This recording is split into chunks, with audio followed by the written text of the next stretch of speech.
हेमंत साहब, क्या आपको पता है कि ब्लू बैंक के आपके सेविंग अकाउंट में आपको कितना इंटरेस्ट मिलता है?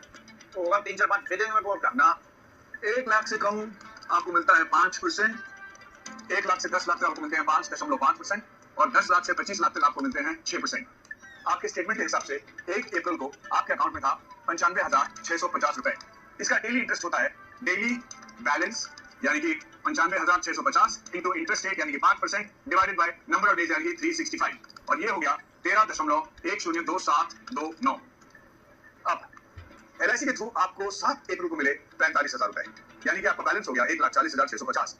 चूंकि वो 1 लाख से ज्यादा है, आपका इंटरेस्ट 5% से बढ़कर 5.5 हो गया और आपका डेली इंटरेस्ट हो गया बैलेंस यानी कि 1,40,650 रुपए इंटू 5.5 डिवाइडेड बाय 365 जो होता है 21.1938 और ये अमाउंट आपके अकाउंट में आया 7 तारीख को और बैंक 8 तारीख से आपका इंटरेस्ट कैलकुलेट कर रहा है। लेकिन ब्लू बैंक इसे एक दिन और डिले करता है और आपका एक दिन का इंटरेस्ट उड़ा देता है।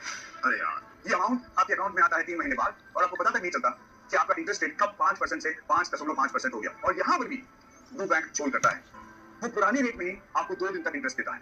यही है इसका तरीका, एक दिन डिले करके वो आपका एक दिन का इंटरेस्ट मार रहा है। कभी 10 रुपए, कभी 20 रुपए, कभी 50, कभी 100 और मान लीजिए महीने का वो 10 रुपए ले रहा है यानी कि साल के हो गए 10 इंटू 12 यानी कि 120 रुपए और 10 साल में हो गया 120 इंटू 10 यानी कि 1,200 रुपए।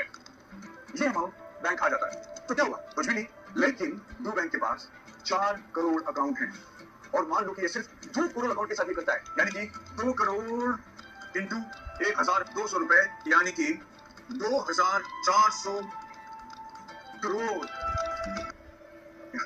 चला ये लोन की EMI कब कैसे कितनी घटती बढ़ती है ये सर आपने कभी कैलकुलेट किया? हाँ, ATM चार्जेस, ये चेक चार्जेस आम आदमी को सर ये सब पता भी नहीं है और हम ना 10-10 रुपए के लिए गरीब सब्जी वाले से झगड़ा करते हैं।